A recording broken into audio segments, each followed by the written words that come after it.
Good afternoon and welcome to the Department of Behavioral Health Weekly Update.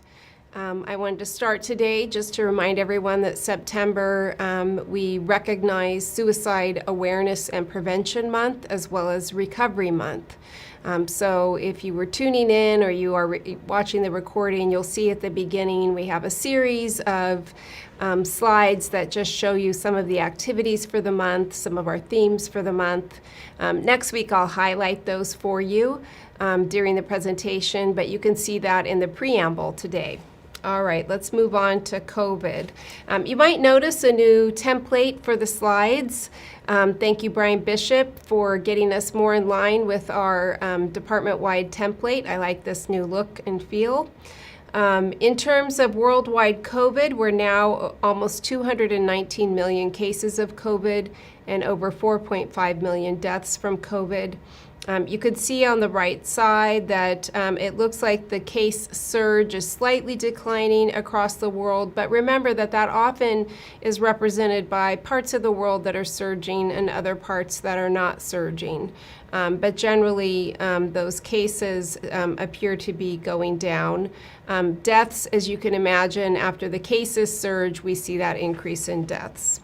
In the United States, we're just under 39.5 million cases, just over 640,000 deaths. We remain on the surge. All right, in California, we are seeing a decline in cases and an increase in deaths. So as we've talked about many times, deaths are always trailing, and you know, as cases decline, as hospitalizations decline, that's when you begin to see the deaths go up. California has an overall 4.9% positivity rate, still above that number that we want, but a continued decrease. In Fresno County, we've now had 117,492 confirmed cases. That is a slight increase. And we now have 1,800 total confirmed deaths, which is an additional 39 deaths from last week. So again, week to week, we were going through one, maybe two, a handful of deaths from COVID. Now we're starting to see that increase, which is reflected on the lower right graph as it starts to incline. Fresno County youth.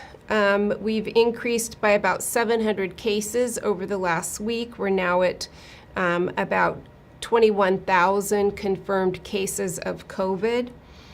And then when we look at hospitalization, we're just hovering in the high 300s. We went over 400 once or twice in the last week, at 392 as of yesterday.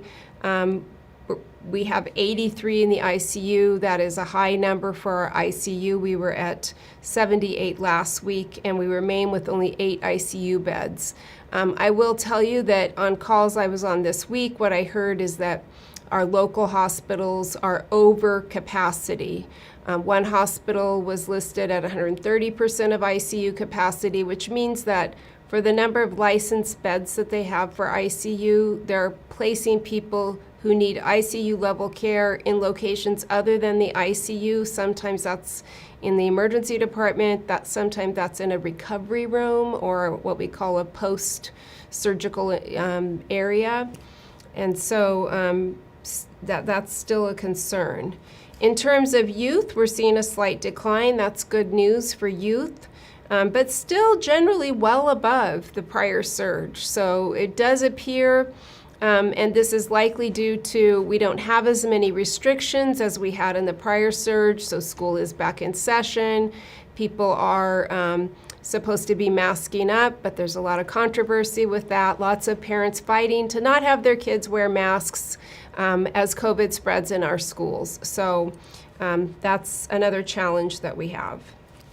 All right, in terms of testing, we're now down to 9.9% positivity rate. It's very sad when we're happy to be under 10%, when we want to get to 1%. But we have, and this slide, it should say decreased by 3.9% or a 0.4% reduction of absolute numbers. So we were at 10.3%, now we're at 9.9%. Vaccinations, solidly over 1 million vaccinations at 1,029,156. We're slowly but surely approaching having half of our population vaccinated overall. In terms of youth, we did go up by about 1,900 cases of individuals who got their first dose of the vaccine. We now have 37,096 youth who've had at least one dose, 28,261 are fully vaccinated, and 8,835 partially vaccinated.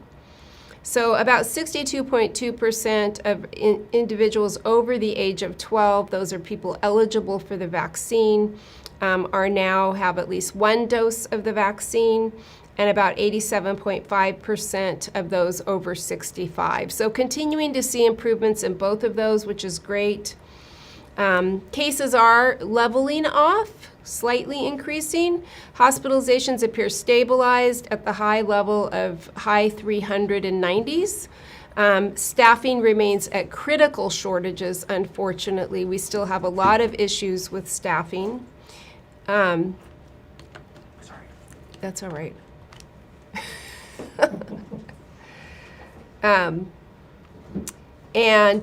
Sorry, we had some technical issues that had to be dealt with. The human side of the Department of Behavioral Health, we're not perfect. All right. And then deaths are increasing again. Our positivity rate has decreased slightly, and we remain in the purple tier with some of the lowest vaccination rates in our area. Here you can see with the blue line, California is showing that decline. Fresno, we're not quite there yet. Leveling off, but not at a decline just yet. And then we return to our old tier system. So here you can see that we had, as of the 23rd, we had a 12% positivity rate. That has went down, but we do remain in the purple tier. Remember, positivity rate above 8 is purple, and case rates above 10, and we're still well above that. All right, in California overall, new COVID cases appear to be leveling off or on the decline. Hospitalizations remain high, deaths increase, and we remain locally, statewide, nationwide. The bulk of the cases, hospitalizations, and deaths are for individuals who are unvaccinated. I heard rates of 85 to 95%, depending on the hospital in Fresno County. They were able to identify that percentage of individuals in the hospital as being unvaccinated. Nationally, cases are up across the nation. So remember, we said in the world, maybe a little down, but we're one of the nations that are not. There's an 18% increase in cases, 18% increase in hospitalizations, and 75% increase in deaths. So as the rate of cases and hospitalizations slows down while it keeps going up, the deaths are increasing more rapidly because we've been in this surge for a while and people are now dying of COVID. The South and the East Coast are struggling mightily right now with the after effects of Hurricane Ida. It's impacted their ability to test, it's impacted their ability to vaccinate, but more importantly, it's impacted hospitals' ability to care for people.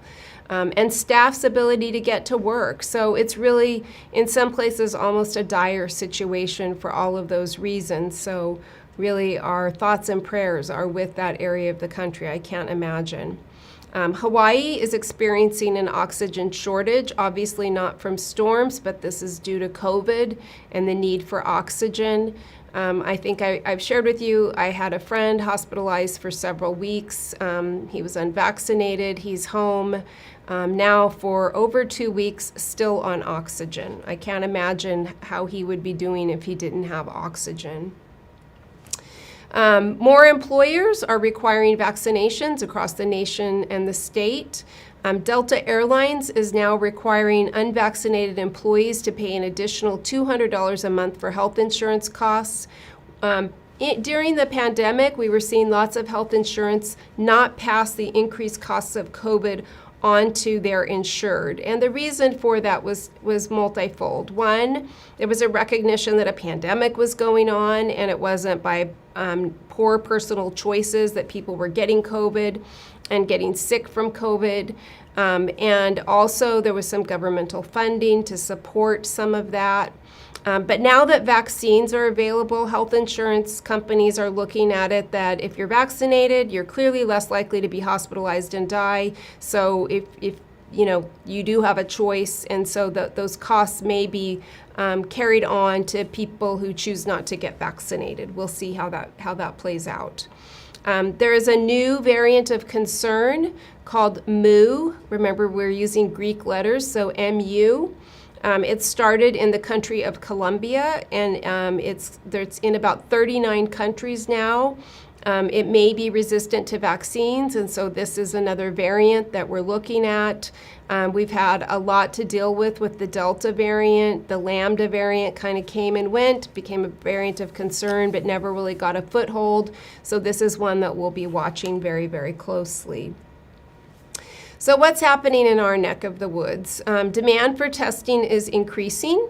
We did have some significant impact at DBH Pinnacle test sites this week. I had reports of people waiting quite a while in the heat, concerns with how it was staffed. So we are working with Pinnacle on staffing. This week we just had a huge increase. We had opened it up to other county employees. So we will be prioritizing DBH staff. I don't know if any of you ever got tested at the Juvenile Justice Campus. I know I did. And when you went to testing there, or when you go to testing there, because I believe Pinnacle's still offering testing there, they prioritize probation staff. And so we'll be prioritizing DBH staff at our test sites. I want to remind staff, though, that this is a convenience that we worked hard to create for you, but you don't have to use our test sites. If you're mandated to be tested, then you can use other test sites. You do not have to use our test sites if you find them inconvenient. They were created as a convenience, and if you're not finding them convenient to when you want to go get tested, or you feel that you have to wait too long, you should feel free to go get tested in other locations. And that includes, if you've been getting tested at the Hawk and you want to go to Heritage or Metro, feel free. But there's other test locations by county and non-county that you're welcome to go to. With our Pinnacle test provider, the Binax rapid test, the cards are in significantly critical short supply. So you should expect in the coming weeks when you go to get tested that you'll get a PCR test. Takes obviously longer for PCR tests to come back, about 2 days right now. And that's okay. You can wait for the test result and continue working and just wearing your mask. That's perfectly acceptable. All right. I know some of you saw the CAO's email where he's asking all of the county to mask, to distance, to get vaccinated. And he's also recommending that we move to Teams for meetings and not use conference rooms. We are already doing most of what the CAO asked, and we have a very comprehensive written return to on-site work plan that considers all of the safety elements that need to be in place. And so we've been using conference room for some limited training and orientation, some clinical supervision and such. I did have a conversation with the CAO today to kind of assess with him if he felt that our use was in line with his expectations. And hopefully he'll be sending something out to clarify that every department in the county is a little different. So a lot of departments didn't require masking through the pandemic, or if they did, it was different than our masking. We've required masking throughout the pandemic, and we required masking even before the state required us to have masking.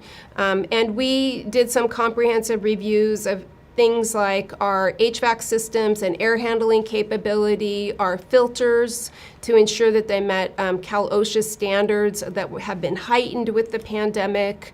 We evaluated every single workstation and workspace, including offices and conference rooms and shared areas.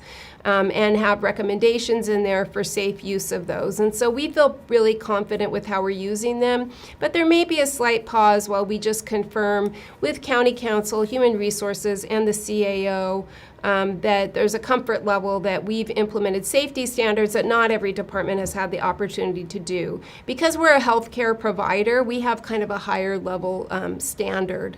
And so we've implemented things that other departments didn't. Not because they're not safe, but because we are providing health care, we've had to do those types of things. And so each department is going to be a little different. I know that can create frustrations, particularly if you happen to, go between departments at times, or have friends or family members who work in other departments. It may not make sense, just like doesn't make sense to me all the time that some stores I go into are better than others about masking, or restaurants and such. But that's what we're dealing with. And so my commitment to you is we're working very, very hard to keep this a safe space.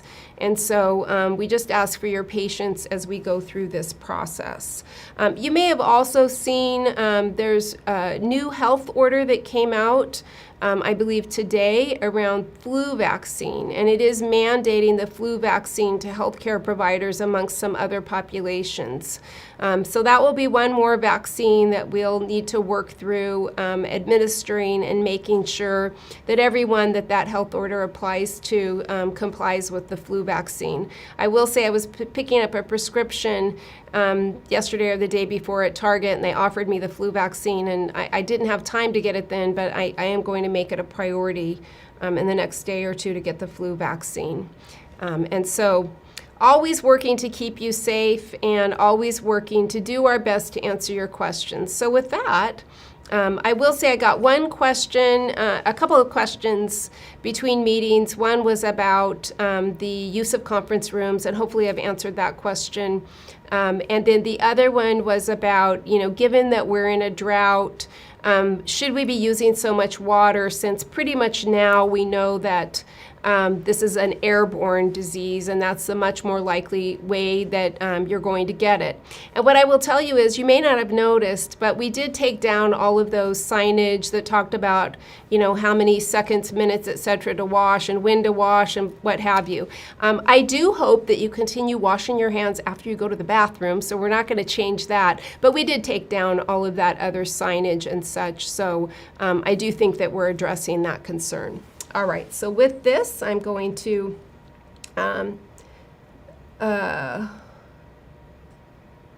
okay, the email sent on behalf of the CAO and the COVID surge was very concerning. Why are admin staff required to come into the office if our ICUs are at 140% capacity?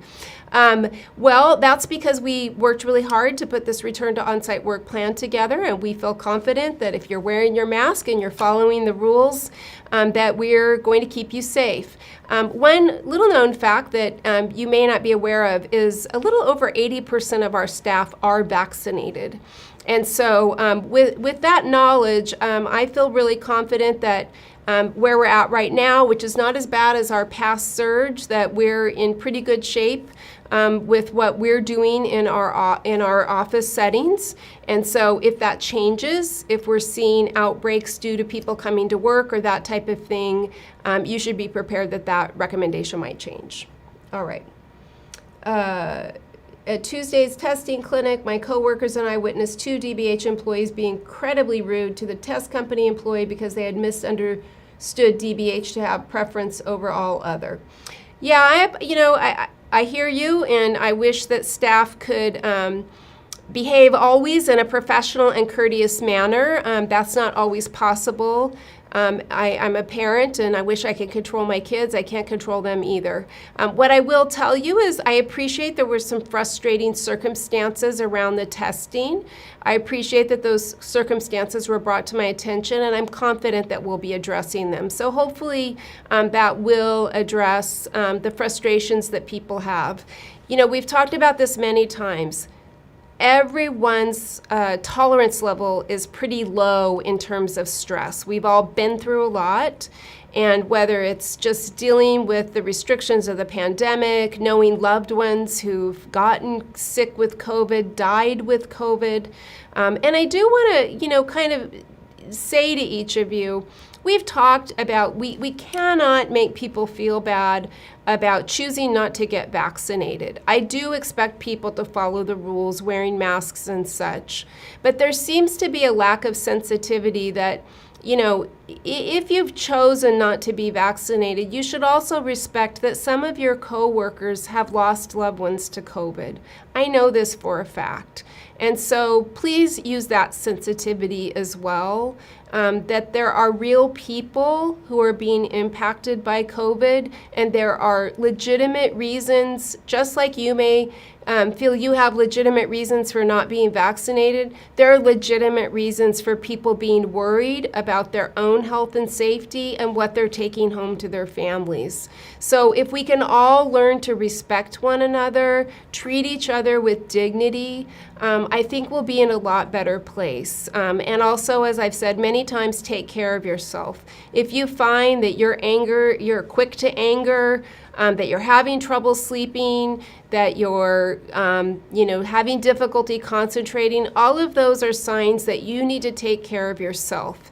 And whether that's following some of the guidelines that we've given you, seeking counseling yourself, which I highly recommend, utilizing our employee assistance program. There are many, many resources available to you, and no reason for you not to seek them. In fact, every reason for you to get some assistance. That's what it's there for.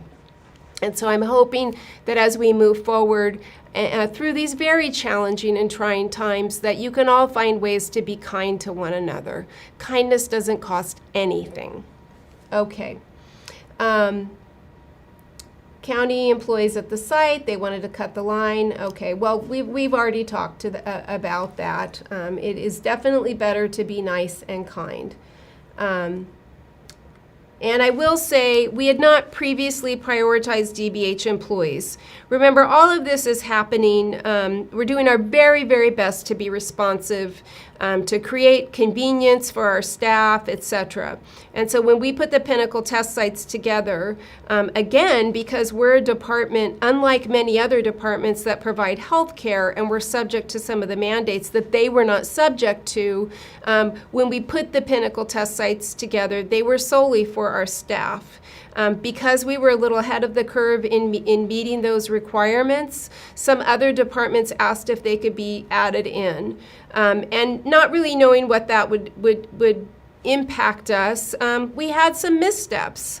Okay, we made some mistakes, and we now are going to respond to them. And so again, having that grace, having that kindness is what's going to help us all get through this. And then with the threat of new variants, the difficulty the schools are having with COVID as it is, and the hospital capacity, why are admin staff whose work is completely online being asked to come back?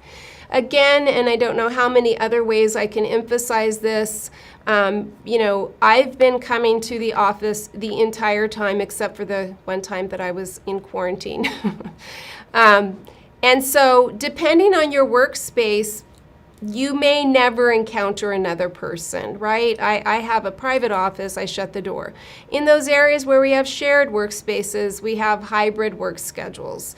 And so, I understand the question, and there's certainly different ways we can do it. We do see that there is some value in having interaction in the office. If we get to the point where we determine that that is increasing the incidence of COVID, then we'll revisit it. Will there be a program for booster shots? Is the booster simply a second round of the same vaccination, or will it be different? The booster shot is absolutely a third round of the first two shots if you got Moderna and Pfizer. There is not yet a booster recommendation for Johnson & Johnson. I'm not saying there won't be, but when booster shots begin sometime in mid-September, which, oh my goodness, is just a week or so away, week and a half, then that will be, if you got Pfizer, it'll be a third Pfizer shot. If you got Moderna, it'll be a third Moderna shot. At this point, I am not sure exactly what the role of the Department of Behavioral Health will be in giving the booster shot. I do anticipate at our Metro Clinic, where we're giving first doses, that we will offer, particularly because right now when we give a first dose, you'll see an email go out saying, hey, we have some extra doses. That's because once we've opened the vial, if we don't use it that day, we have to what we call waste it, would get thrown away. So we're trying not to waste shots. And so for sure, those booster shots will be offered that way. And then I'm confident that the Department of Public Health, working with all of our county providers, we have so many more vaccine providers right now than we did when we were first vaccinating our staff. And so it's unclear at this point if we will need to utilize our clinic as a means of getting people vaccinated. So stay tuned on that for the booster shot.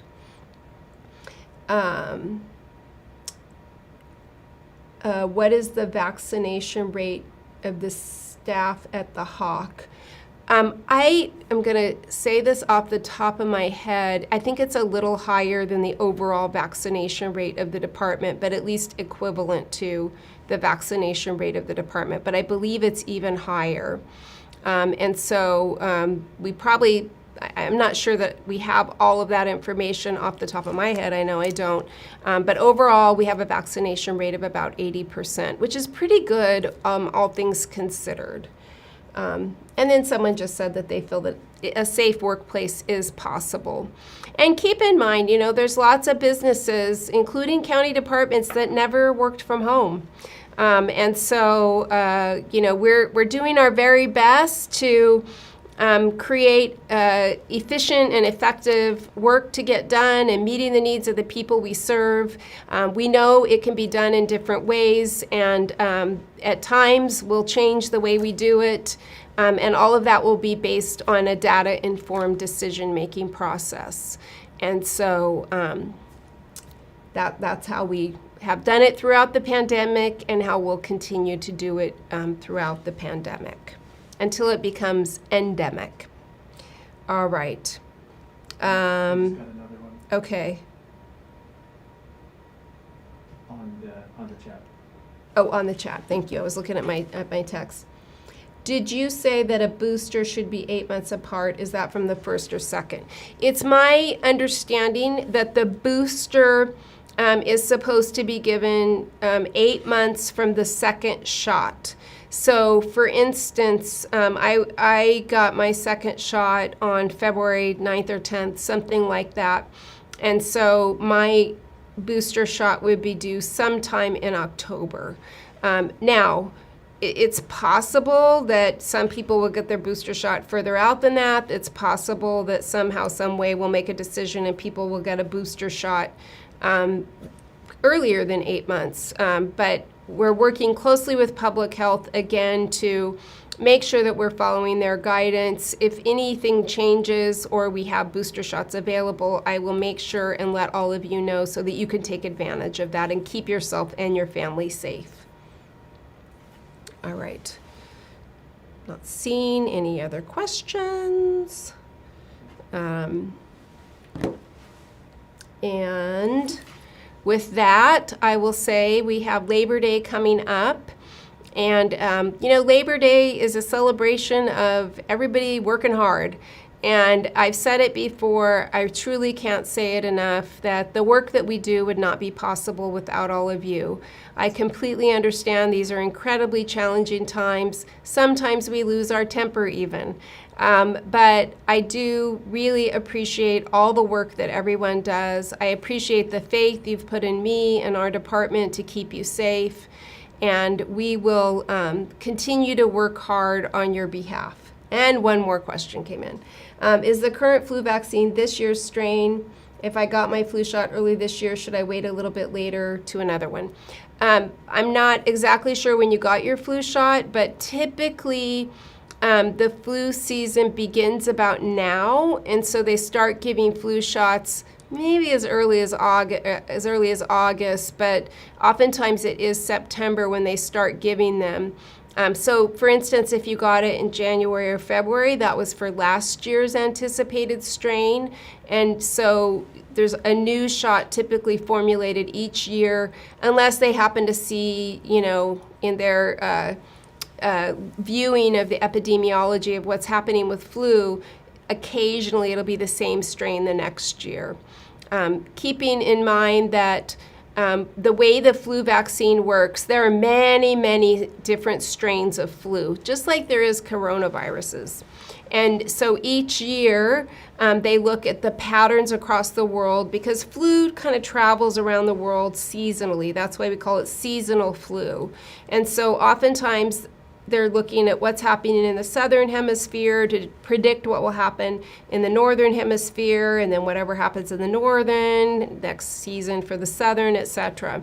And so that's why there's a flu vaccine every year. You could get vaccinated against a strain of the flu that they predict will hit us the hardest this year and still get the flu that's a different strain.